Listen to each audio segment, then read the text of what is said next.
Hey y'all, welcome back. Today we're checking out the KLF, Beyond the Band That Burnt 1 Million Pounds.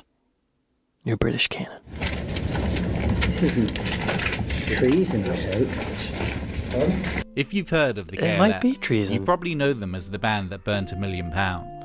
But that is only the conclusion to their story. The journey that led them to the Isle of Jura on that fateful August morning is even more fascinating. A journey that includes getting sued by ABBA, gaining a #1 single in the guise of a talking car, pioneering at least one genre of dance music, and becoming one of the most successful singles bands of the early 90s. They were two men compelled by the forces of chaos to spread as much confusion as possible, and they transformed that into a pop career. This is New British Canon, and this is the story of the KLF. Okay, so I've definitely heard the name the KLF. I know they had at least one hit song, but I can't remember what it is. I've not looked it up. I kind of want to go into this blind and be surprised by it. I didn't know they burnt 1 million pounds. What is that about? That's making me think of like the Joker in the Dark Knight, whatever Batman movie that was. Burned 1 million pounds. What a waste. Like, I'm angry with them. I'm angry with them because that could help a lot of people. That's a lot of food. That's months of rent for people. Years of rent, probably. They could have helped people out. Why'd they burn it? What? And I guess burning 1 million pounds is a great way to end a story. So this should be interesting, y'all. I don't know what we're gonna. I don't know what this is. I don't know what. Let's see. Okay, hang on. It begins the Justified Ancients of Moo Moo, 1987, Scully D. Stock, Aitken Waterman, and Stockholm. All right.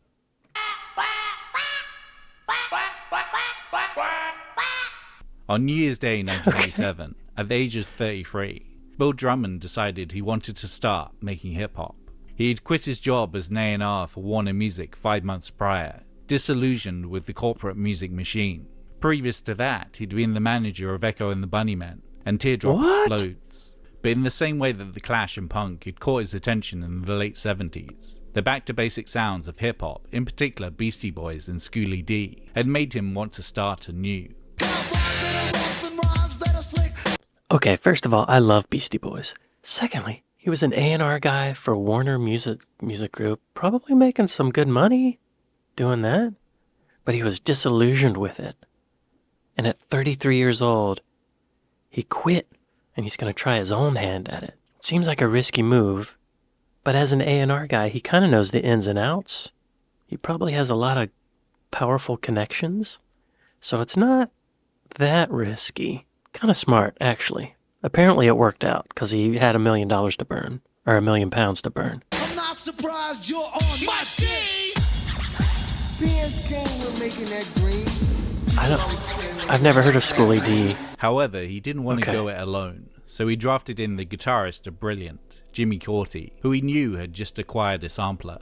Although I can play the guitar, and I can knock out a few things on the piano, I knew nothing personally about the technology. And I thought, I knew Jimmy. I knew he was a like spirit. We share similar tastes and backgrounds in music and things. So I phoned him up that day and said, let's form a band called the Justified Ancients of Moo Moo. The name had been taken from a sect in the Illuminatus trilogy. And Jimmy just said, all right. Wow. These Justified Ancients of Moo Moo infiltrated and subverted a secret world order, the Illuminati, spreading as much chaos and misinformation as they could. And with this band, Corti and Drummond would do the same to the music industry. Corti's former group, Brilliant, had been one of the last under Drummond's stewardship at Warner Music. Hyped for big things, for their major label debut, they had been teamed with Stock Aitken Waterman, who just had a worldwide smash with Dead or Alive, You Spin Me Round Like a Record.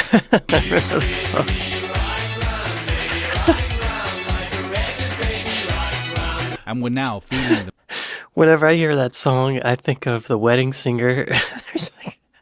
There's a character in there that looks like that guy, or they use that song somehow. I don't remember, but it makes me laugh. Bananarama. and were now feeling themselves as a British Motown for the 80s. The label spent £300,000 on the album, Kiss the Lips of Life.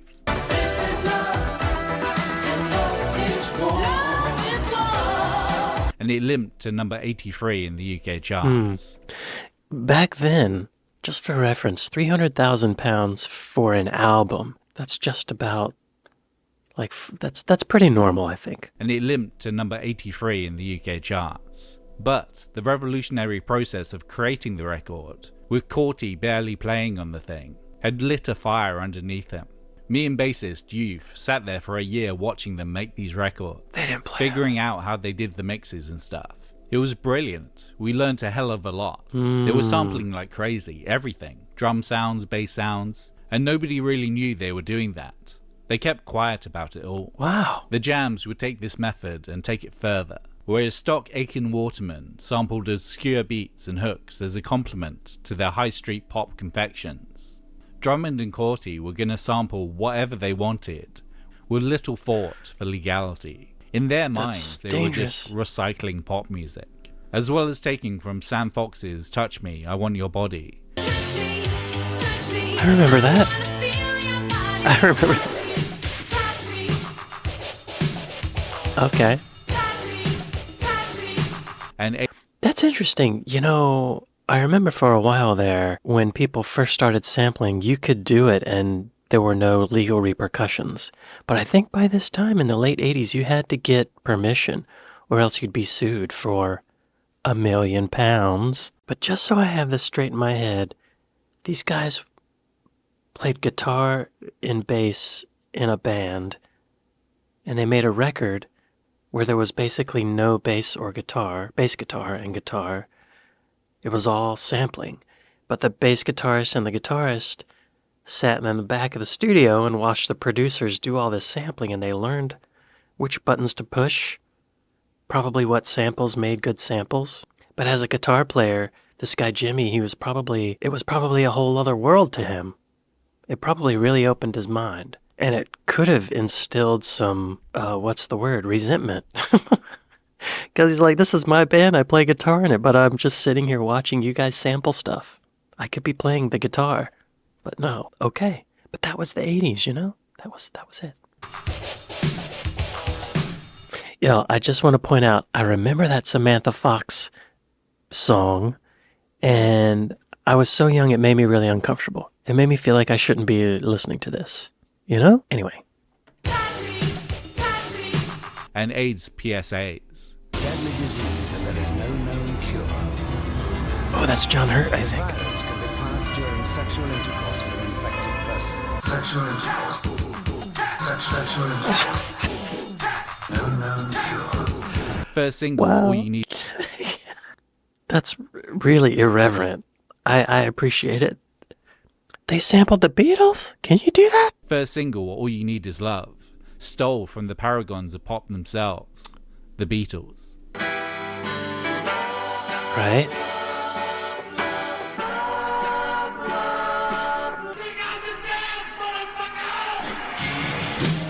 As no label I don't would think you're release allowed the to do track that. due to fear of prosecution, the Jam self-released a 500 run, a one-sided white label 12 inches, which they sent to DJs and the music press.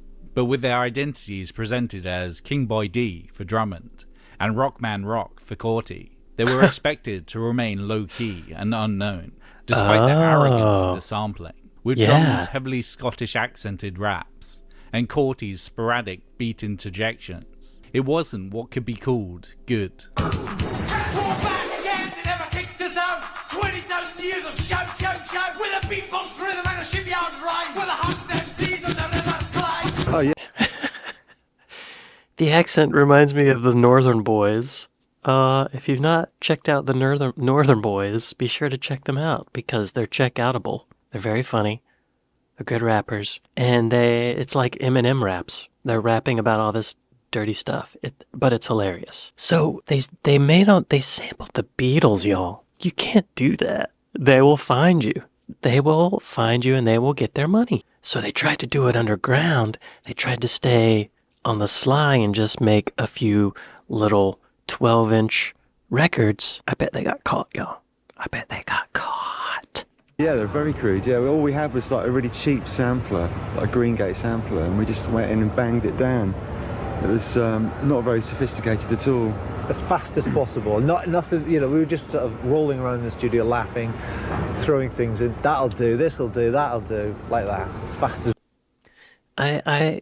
This is a good story, but I feel like it takes a little more effort than that. They're probably not just laughing the whole time. This is a good story. It's also a disclaimer. I feel like maybe they're like, we don't really care. We didn't try too hard. Stand up for your work, boys. we can do it. However, in March 1987, All You Need Is Love would earn a Single of the Week accolade in Sounds magazine. Oh, and no. all 500 copies would quickly sell out. Oh, 3 no. months later, they had the album out. 1987, What the Fuck Is Going On? On The Queen and I, the group cheekily poached the first 45 seconds of ABBA's Dancing Queen, with the jam's only mistake. contributions being drum machine augments, scratches, and some off-key humming. The mounting attention around the band made it so that the jams soon had 3 separate major label injunctions against them, demanding the remaining copies of the album be destroyed. After consulting a lawyer who said taking it to court would cost them 20 grand, and they would lose. In December, the duo travelled by ferry to Stockholm in Sweden,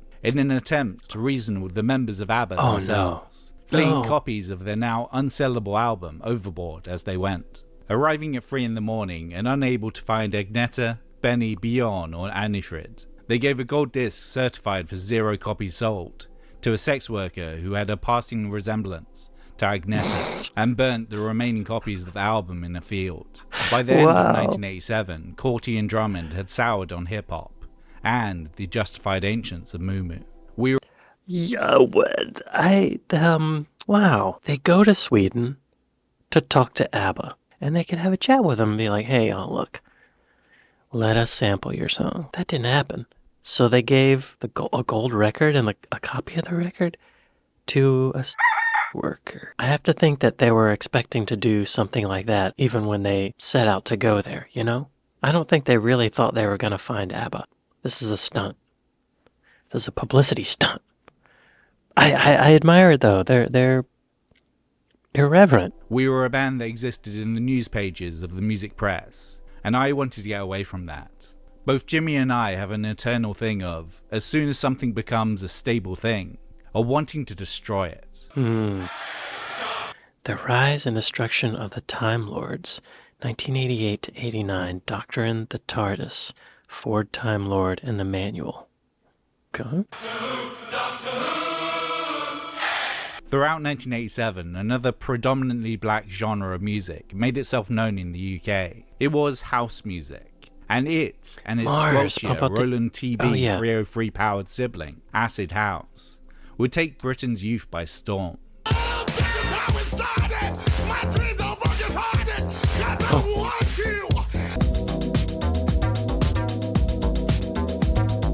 Okay.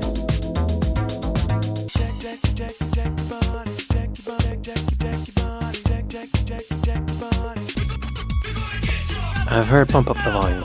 That was huge. Okay. Keep this frequency clear. Those songs sounded very ahead of their time. They sounded like they probably influenced Fatboy Slim and that kind of stuff. The Prodigy, maybe? But that was in the late 80s. And Drummond and Corty were in awe of this potential next step. We were drawn to the purity of that kind of music that has no form, nothing to write about, no reference points and no irony. I was riddled with irony. It's something I continually want to cleanse myself of. But Drummond and Corty's first experiment in house didn't go as planned. They had wanted the hook of their dance track to be the Doctor Who theme, not only an iconic part of British culture, but a pivotal piece of electronic music's history. Right.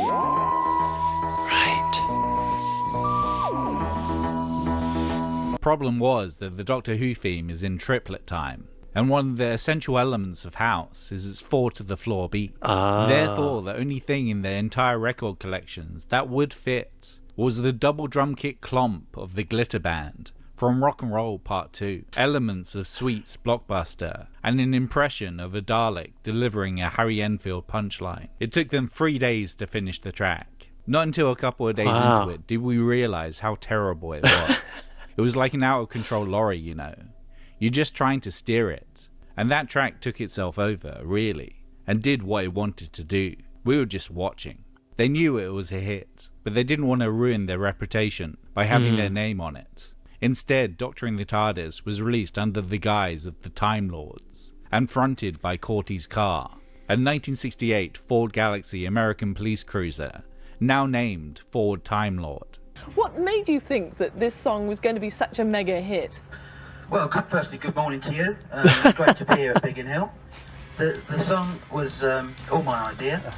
The press rejected this nonsensical piece of promotional world building outright. However, because the British public fucking loved the Doctor Who theme, and that beat is undeniable, It in is. June 1988, Doctoring the TARDIS went to #1, which, released on their own Wow. label, KLF Communications, was quite the feat. As the BBC were not going to allow Ford Time Lord to perform on stage for Top of the Pops, Corty and Drummond paraded around the stage doing their best glam rock stomp, besides some purposely shitty looking Dalek. This seems like a lawsuit nightmare. They're sampling a BBC television show theme. They're copying a Gary Glitter melody, not to mention all the other samples in there. It went to #1. They played on Top of the Pops. That's huge. Crazy, y'all. Having served its purpose, the duo would move on to the next thing. But not before releasing a book on how to repeat their success called The Manual, How to Have a #1 the Easy Way. Part step-by-step guide, part satire. The literature impacts on the reader the golden rules of pop perfection. Firstly, it has to have a dance groove that will run all the way through the record, and that the current 7-inch buying generation will find irresistible. Secondly, it must be no longer than 3 minutes and 30 seconds. Just under 3:20 is preferable. If they are any longer, Radio 1 daytime DJs will start fading early and talking over the end, when the chorus is finally being hammered home, the most important part of any record. Thirdly, it must consist of an intro, a verse, a chorus, second verse, a second chorus, a breakdown section, back into a double-length chorus, and outro. Fourthly, lyric. Wow. Okay, yeah. I mean, this is actually... Yeah. Down section, back into a double-length chorus, and outro. Pretty Fourthly, standard. lyrics. You will need some, but not many. The manual showed readers that if two guys with limited musical aspirations could get a #1, you could too. I suppose the main thing about the book was saying, if you wanted to do something, go and do it. And it did actually break down the myth of going into the studio and doing something, if you're not very good at playing. About a year after Doctoring the TARDIS, Austrian dance collective Edelweiss managed a Europe-wide smash with Bring Me Edelweiss. Its hook a cunning interpolation of ABBA's SOS. So when you're near me, darling, can't you hear me? SOS.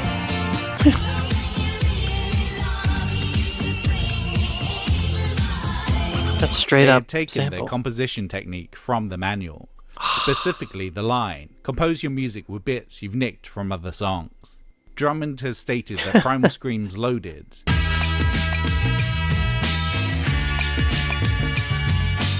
and Hear the Drummer Get Wicked by Chad Jackson Hear the drummer get wicked.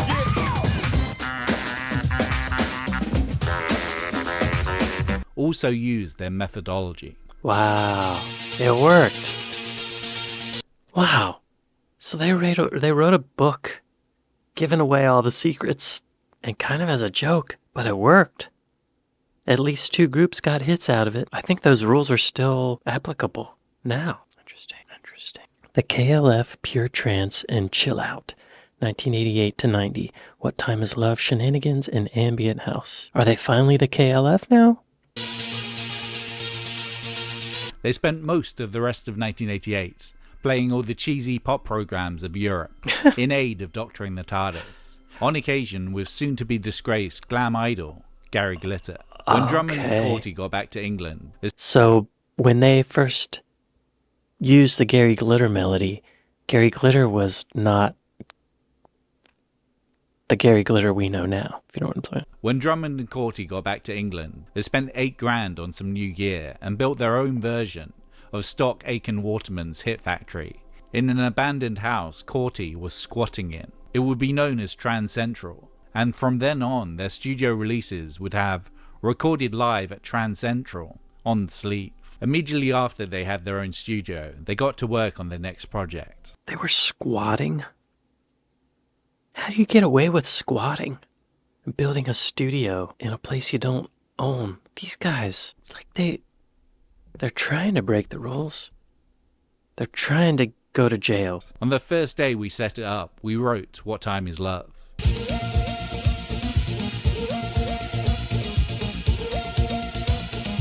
We were going to do a single a week for 5 weeks, pressing 2,000 of each. Then, after What Time Is Love, we spent 3 months trying to write the next one. A collection of minimalist acid house anthems. This series of 12-inch singles was to be called Pure Trance, and released under the name, the KLF. They mocked up the sleeves for the 5 planned 12 inches, but ultimately only released 3. What Time Is Love in October 1988.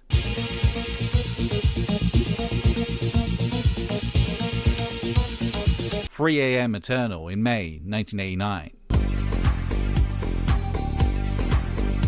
Same tempo.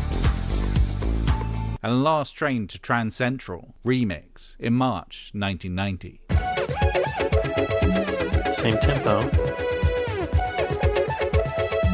And then, to keep the air of mystery alive, they deleted the singles after 8 weeks. KLF means nothing. The sleeves have no reference points. Everything was really minimal. The music was really minimal. There was nothing for journalists to get into. It could only work on the dance floor. Alongside this, Drummond and Corti decided to take a large chunk of the money they had made from Doctoring the TARDIS to make a road movie. The intent was to go to Spain with a camera crew and drive around with 4 Time Lords and have it be a 40-minute music video. It was called The White Room, and like most of their collaborative career, it had no plot. Returning to England, they realised after watching the rushes, they had spent nearly £250,000 to make a film that was unwatchably dull. They released the Pet Shop Boys inspired Kylie Said to Jason from the film's soundtrack in July of 1989. There was not much to find. Then Kylie said to Jason, "It's all in the mind." It was hoped that the single would be successful enough to save the group from looming bankruptcy.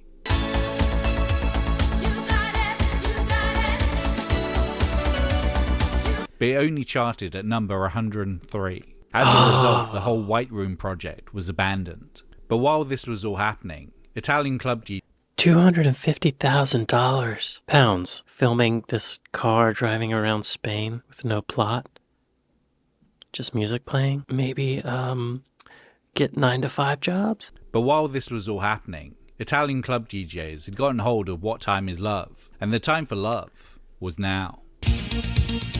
A stroke of luck saves them again. And then it started happening in Europe in the clubs.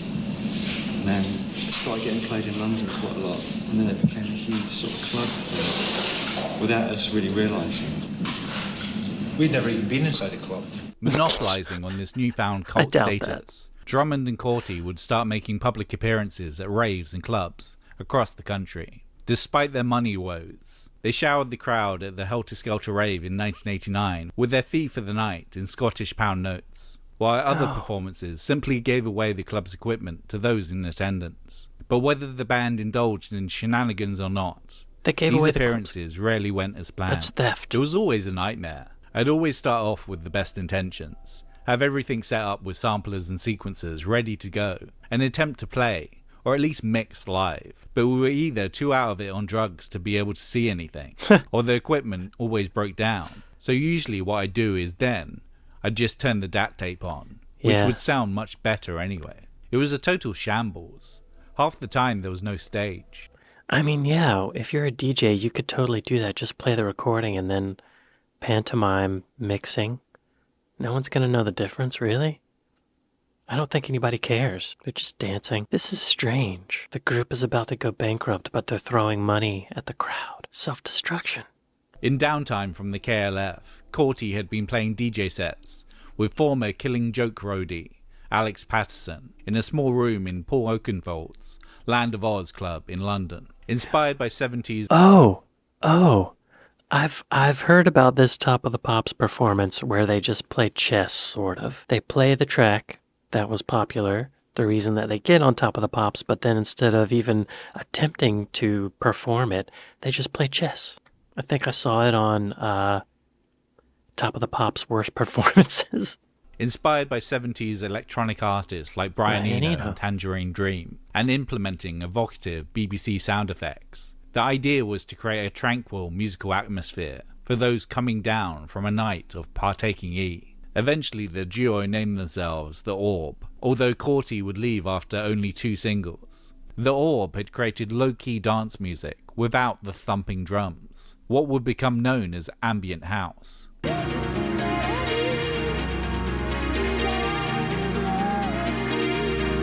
As the KLF, Corti and Drummond would claim this trend for themselves.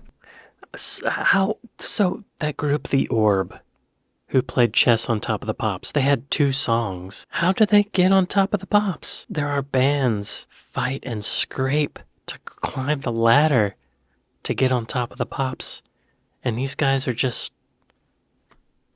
doing it on the weekend and then playing chess whenever they get on there. What else? There's something in this story that they're leaving out. There's something going on behind the scenes where this Bill guy, who was a Warner's Music Group A&R guy, he's pulling some strings. He's got some connections that most people don't have, that we're not hearing about. He's got some information on somebody, or I don't know. That doesn't just happen. This is not computing. Calcifying it as a proper genre by putting out the first full ambient house album, Chill Out, in February 1990.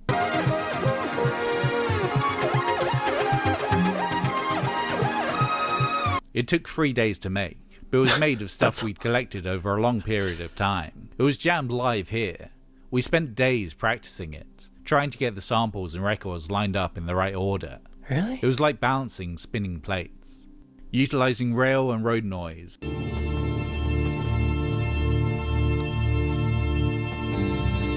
animal sound,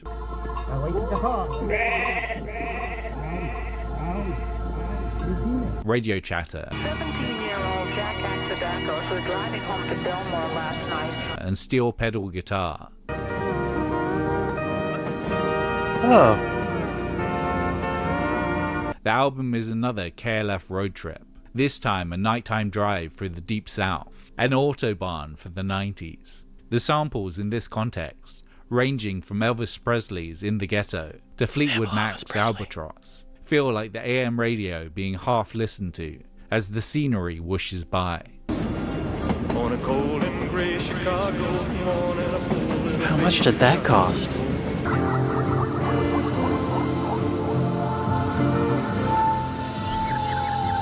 The song titles reflect the stops on their fictional joyride.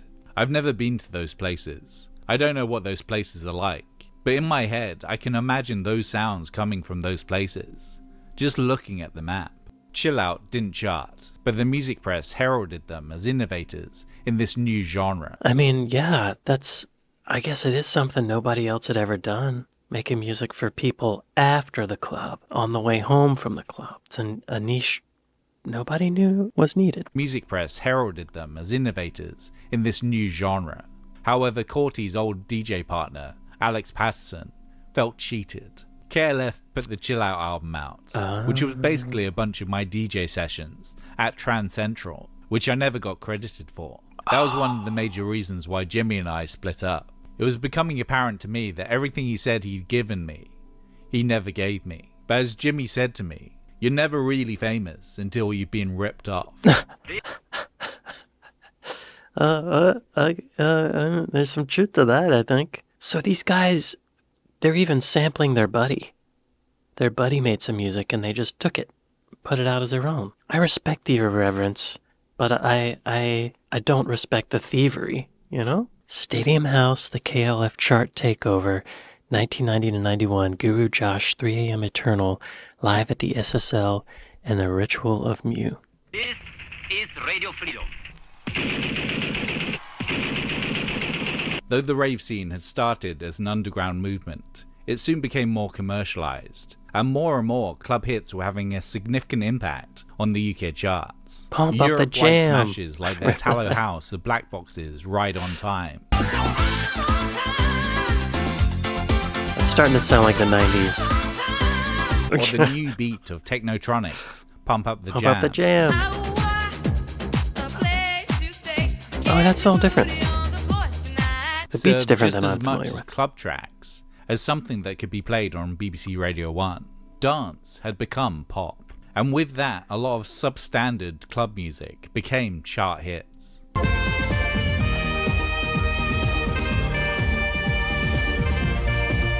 I thought it's come down to this. We're in competition with Guru Josh, and I remember saying to Bill, well, come on, let's have a hit single then, because we know how to do it. We haven't really been trying that hard. You can't just decide to have a hit single. I mean, most people can't, but they can. Something's not right about this story. They're leaving something out. He's got some dirt on somebody. And so it was. For their 18-month assault on the European And so charts, they did. The KLF would remix previous singles and ideas into dance pop monsters, what they fittingly described as stadium house. He's jamming on a the sitar. first was a maximalist reworking of What Time Is Love, annotated live at Trance Central. What time is love? What time is love? What time is love? Okay. Now with rap verses from MC Bello. KLF is the crew you hear, yeah. Design a bomb, I just won't fear. Back to react, enough is enough. And repeated lifts from Wonder D's To The Bone. I wanna see you sweat. Sweat. I wanna see you sweat. I wanna see you sweat. I wanna see you sweat. But pared Okay. down from 7 minutes to a more radio-friendly length. Released at the end of July 1990, it peaked at number 5, 6 weeks They later. got on top of the pops In again. January 1991, the similarly popified Live at the SSL version of 3 AM Eternal was next. KLF is gonna rock ya. That's the song I've heard. For this track, they had synths as guitars. The first cut is the deepest singer, P.P. Arnold, on the refrain.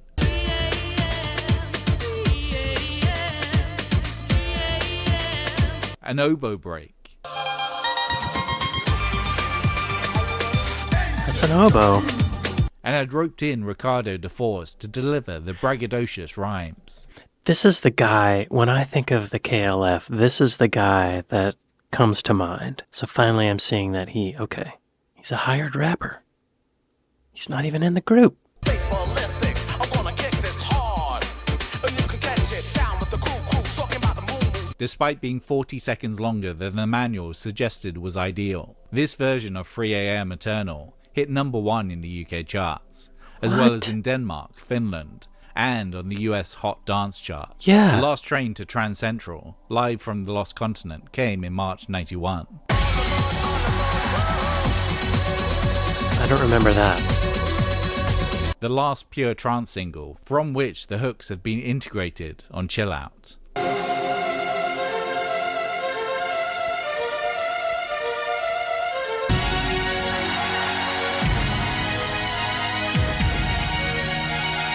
UK number 2 for 2 weeks, held off by Cher's The Shoop Shoop song. Oh yeah.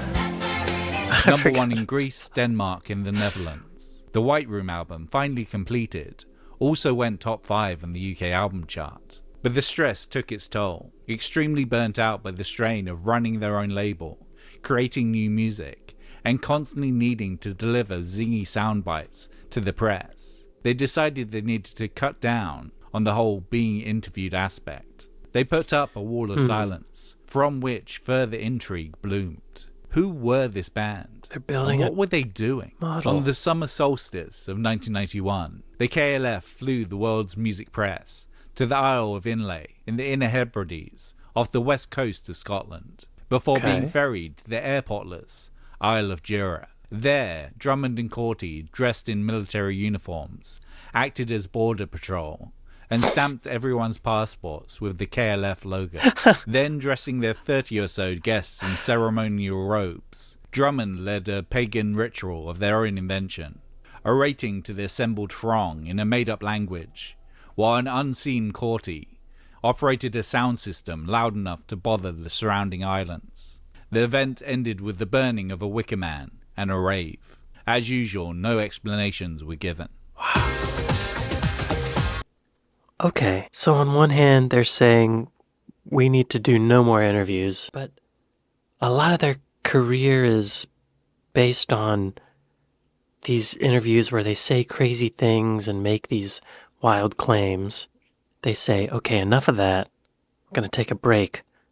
But then they invite the music press to an island, dress them up like a cult, and have this ceremony. I mean, it's kind of brilliant. I'm surprised these journalists went along with it. I wonder what they were expecting. I wonder how far the KLF could have taken it, you know? It seemed like the press were just kind of there, waiting for the shoe to drop, waiting to see what happens, just taking it in, getting the story. But would there have been a point where they have been like, okay, no, take me home? Gosh, I'm torn on this. I don't know. This is confusing. Like I said, I respect the irreverence. I think it's funny. But at the same time, if you don't, like, they're just causing themselves more problems. They're just stirring up the press some more. Weird. But that probably also sells records. It's a good story. It's all marketing, really. Now that I'm thinking of it, and this guy Bill's background as a Warner's Music A&R, he knows it's all marketing. He knows it's all bullshit. Oh, what does it say? Justified and Ancient, Stand By the Jams, 1987 to 92, Tammy Wynette, Moo Moo Land, and Voodoo Child. The fourth single of their unbeatable chart assault would end up being their most enduring.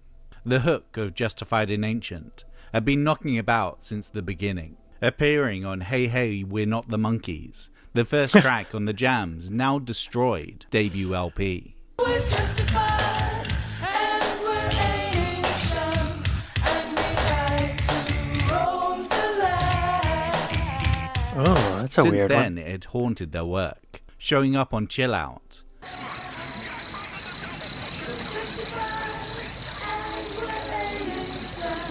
before becoming a fully actualized version on The White Room, sung by Black Steel. They're justified and they're ancient. But all these variants were missing something. Working on the single mix of the track, they worked out exactly what that something was. There was somebody who was going to be singing, or had sung already, you know, and it just wasn't working out. And Jimmy kind of half-jokingly said to me, what this track needs is Tammy Wynette. It's hard to be a woman. She's got a great voice. Tammy Wynette was an American country singer who had made her name with heartbreak ballads in the 70s. Her big hit in the UK being Stand By Your Man in 1975.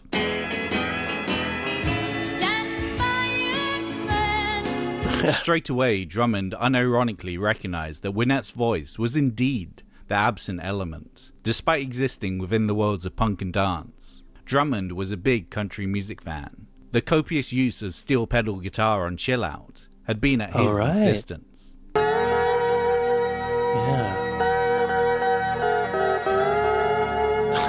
Now with some clout behind their name, having had a US Billboard Top 5 with 3 AM Eternal, they gave Wynette a call. After Drummond played the work-in-progress version of the song down the phone, she immediately agreed to lend her voice to the track. What?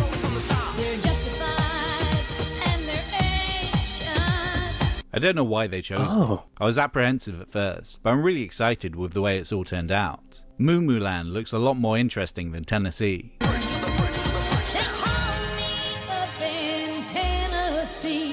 But I wouldn't want to live there.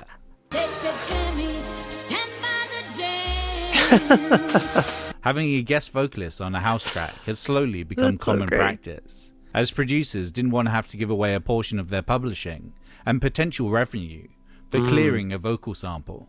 But normally these were classic soul and disco singers like Martha Wash, formerly of the Weather Girls.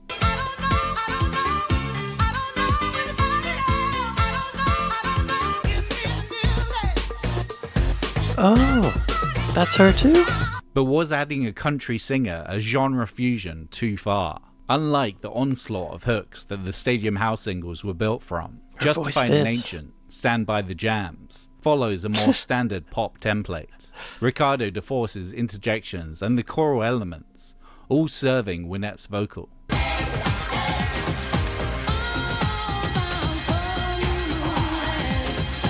In addition to subtle steel pedal guitar to better mix Wynette's country with the KLF's house. They're justified and their action was still no master. The main riff is another sample, a mostly disguised swipe of Jimi Hendrix's Voodoo Child, Slight Return. Right? Heard that? Okay. For the video, the KLF went to Pinewood Studios, renting the same stage used for James Bond films. When Corty arrived at the shoot, however, he was confronted by quite the surprise. And it wasn't until he actually met Tammy, but maybe 3 months after we recorded, and Jimmy took me aside and says, I think there's a mistake here, Bill. You know, this isn't the woman I was expecting. I says, what? And he started describing, and it was obviously Dolly Parton. He got Dolly Parton and Tammy Wynette rolled up. Justified and Ancient, Stand by the Jams would chart at number 11 on the US Billboard Hot 100 and peaked at number 2 in the UK charts. There was unfortunately no chance of it reaching number 1. That slot was occupied by Queen's Bohemian Rhapsody, Wayne's re-released after World. the death of Freddie Mercury. Oh. Wow.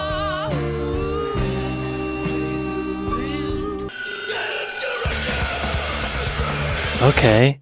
Wow. Where's this headed, y'all? This story is so wild. So they're making this song, and the guy says, hey, you know what this needs? Tammy Wynette. But he actually meant Dolly Parton. But they called Tammy Wynette. She's like, yeah, let's do it. I love it. She does have a great voice.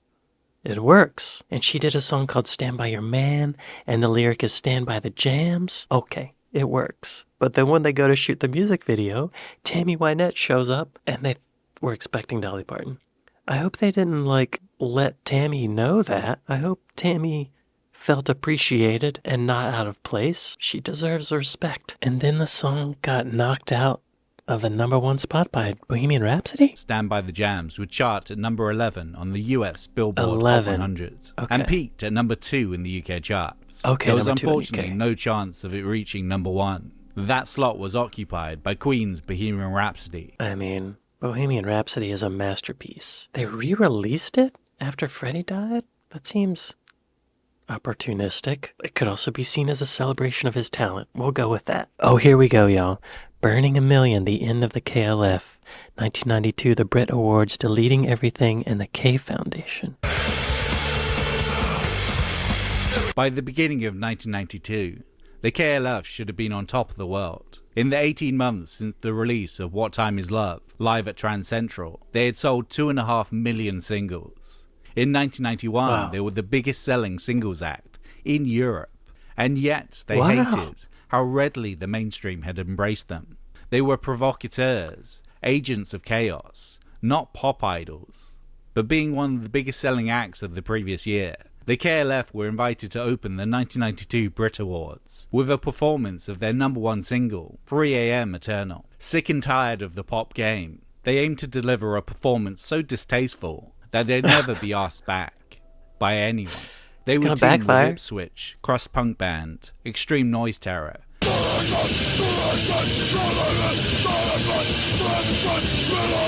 to create Whoa. a further reimagining of 3 AM Eternal. A performance that would supposedly include Drummond chopping off his own actual hand on stage and throwing No. it into the music industry packed crowd. That's Cooler not heads gonna happen. prevailed, and this was revised to throwing Okay. several gallons of pig's blood and a dismembered Oh. sheep into the crowd. Neither of these were preferable to the members of Extreme Noise Terror. There was some tension. We're an Oh. extreme vegetarian band, known for smashing up butchers' shops. We couldn't justify that. Extreme Noise Terror are vegetarians? So the dance group wanted to throw a dismembered animal in the audience and pig's blood. But the heavy metal, whatever music that is, guys were like, no, that's inhumane. You know, it does make me remember that a lot of these heavy metal guys, a lot of the goth I Am Satan kind of musicians are actually really sweet people. And the reason they have those dark views of the world is because they are so sensitive. And that's kind of their reflection of the world. Anyway, so is this where they decided to burn $1 million? Pounds? Come showtime, the lights came up to show Drummond in a kilt, balancing on a crutch, flanked by the members of Extreme Noise Terror.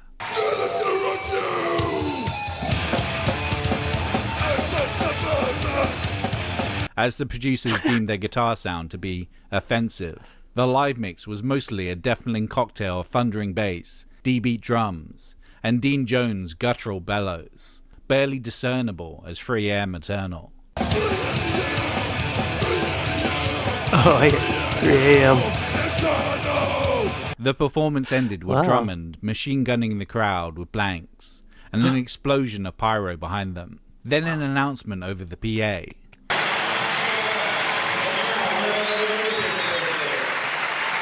As a final insult to the KLF, they would win Best British Band, tied with the adult contemporary pap of Simply Red.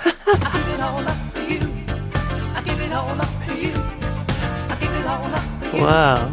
But by this point, Drummond and Corti were long gone, getting a bicycle messenger to collect their award, while they disposed of the dead sheep on the steps of the Brit Awards after party, with the note, "I died for you."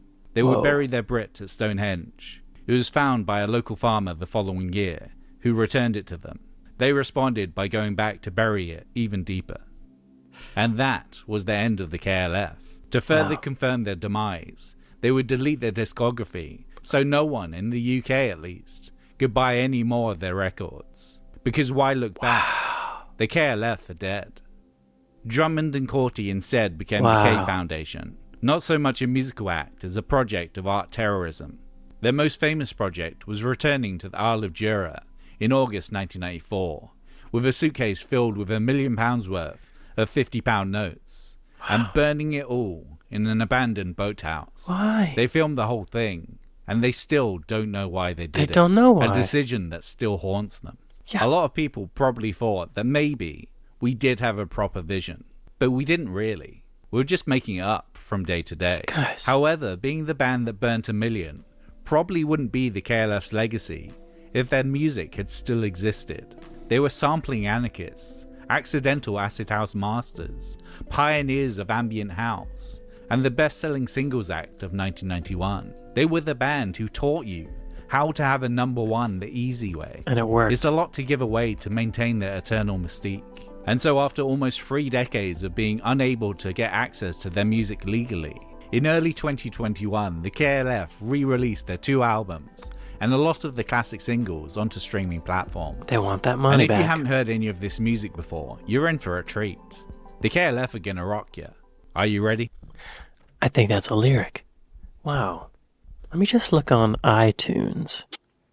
This is the craziest story. Okay, yeah, they're on iTunes. Albums, 2 albums, Come Down Dawn, The White Room. So we watched this whole video to find out why they burned £1 million, and the reason is they don't know why. They could have helped so many people. They could have fed people, donated it to charity. They could have paid off their parents' mortgages, something.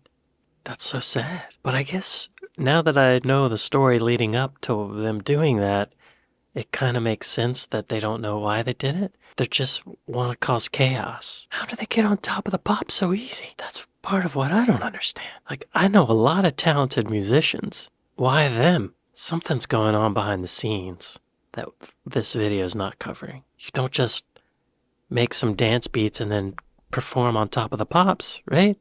You gotta know people. You gotta have some power. Well, be sure to go to Trash Theory and like and subscribe. They have some great videos. And if you made it this far, give me a like and subscribe. I'd like to thank my patrons. I'd like to thank y'all for watching this with me. And I'll see you next time. Later.